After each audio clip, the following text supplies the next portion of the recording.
Hi, my name is Emily Carey, and I'm an applicant for the soft casting technician position at Animax Designs. The first interview question is, describe your creative process. What are the major steps for a project in your particular area of expertise? Before I do anything else, I make a written list of all my clients' requirements. I like to have a hard copy of this to highlight it, sketch on it, cross things off, etc. From there, I make a list of my deliverables. What does the client want to see? Then I make a checklist of steps. This is probably the longest part of the planning process, but I find it one of the most critical. After that, I start the work proper.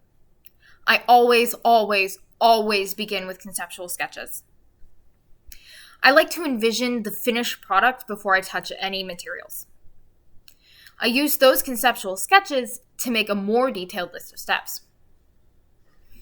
Then I pass this information along to my client, collect any feedback they might have for me, and amend the conceptual sketches and process list as necessary. As much of my work focuses on physical fabrication, I make a detailed materials list and gather everything I need in one place. While making that list, I estimate the overall cost of all the materials, create a budgeting sheet in Excel, and submit that list and estimate to the clients for approval. Only after the client's final go-ahead do I actually go purchase supplies.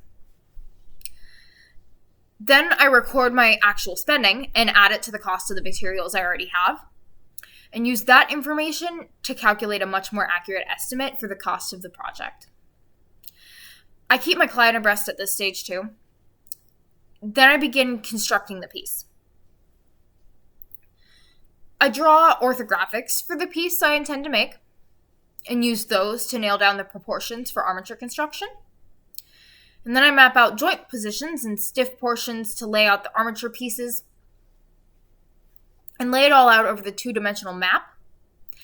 After I have this armature arranged, I connect all the pieces with wire or cord or whatever material the client requests. I test the armature to make sure every piece functions properly, and then I send photos or basic stop motion animations to the client. After that, I fill out the armature. This is the actual sculpting part, and it's my personal favorite. It's also usually the longest part. I periodically send the client update images and test animations and respond to any feedback they might have before moving past the process photos. That way, I won't have to undo any of the work I've already done. Once the sculpture is finalized and all the moving parts function as requested, I paint the model. This is another relatively long part of the process, during which I send update images to the client and adapt to feedback. After that point, I apply any finishing touches and paint sealants that are necessary for the specific products and deliver the finished model. The second question is, what's an example of a project where you disagreed with the client's feedback, and how did you handle it? How do you handle criticism in general when it comes to your work? Well, I was actually creating a character design recently for a client who contacted me over Reddit. He rejected my initial concepts on stylistic grounds that I strongly disagreed with. I suggested a compromise, integrating his ideas with my own suggestions until we worked together to discover a design that fulfilled both his wishes and those of his viewers.